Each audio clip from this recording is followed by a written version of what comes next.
టీడీపీలో సీనియర్ నేత మాజీ మంత్రి యనమల రామకృష్ణుడు ఇప్పుడు బాధపడుతున్నారు.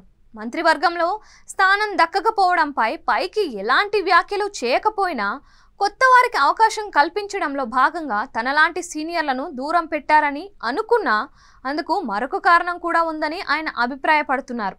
ఆయన మొన్నటి ఎన్నికల్లో 3 టికెట్లను తీసుకోవడమే మంత్రి పదవి రాకపోవడానికి ఒక కారణంగా చెబుతున్నారు.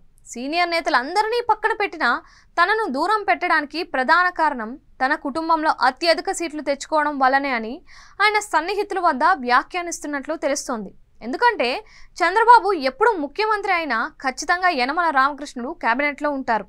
ముఖ్యమైన శాఖలను యనమలకు చంద్రబాబు అప్పగిస్తారు. ప్రధానంగా గత వైసీపీ ప్రభుత్వంలో శాసన మండలిలో 3 రాజధానుల బిల్లు వెనక్కు పంపడంలోనూ యనమల కీలక పాత్ర పోషించారని, అలాంటి అనుభవజ్ఞులైన వారే పార్టీకి కొండంత అండ అని చంద్రబాబు నాడు ప్రశంసించిన విషయాన్ని కూడా యనమల సన్నిహితులకు గుర్తు చేస్తున్నారు.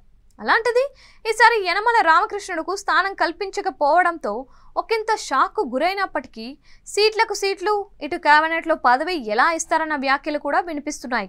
యనమల రామకృష్ణుడు ఎమ్మెల్సీగా ఉన్నారు. ఆయన కుమార్తె యనమల దివ్య తూర్పుగోదావరి జిల్లా తుని శాసనసభ నుంచి పోటీ చేసి విజయం సాధించారు.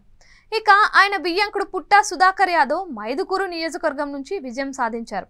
ఇక యనమల అల్లుడు పుట్టా మహేష్ యాదవ్ ఏలూరు పార్లమెంట్ టికెట్ను పొంది పార్లమెంట్ సభ్యుడిగా ఎన్నికయ్యారు. ఇలా ఒకే కుటుంబం నుంచి 4 ఏదో ఒక పదవిలో ఉన్నారు. అదే ఆయనకు అడ్డంకిగా మారింది.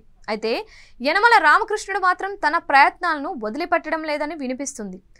ఏదో ఒక రకంగా చంద్రబాబు దృష్టిలో పడాలని ఆయన ప్రయత్నాలు చేస్తున్నారు. అందులో భాగంగా యనమల రామకృష్ణుడు ఆంధ్రప్రదేశ్ ముఖ్యమంత్రి చంద్రబాబు నాయుడుకు లేఖ రాశారు.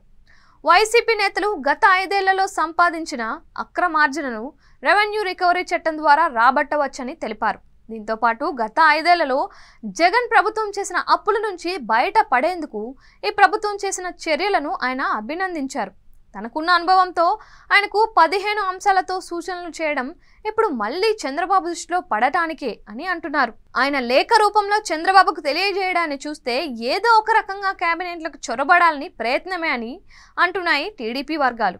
మరి చంద్రబాబు యనమల ప్రయత్నాలకు సానుకూలంగా స్పందిస్తారా లేదా అన్నది చూడాల్సి ఉంది.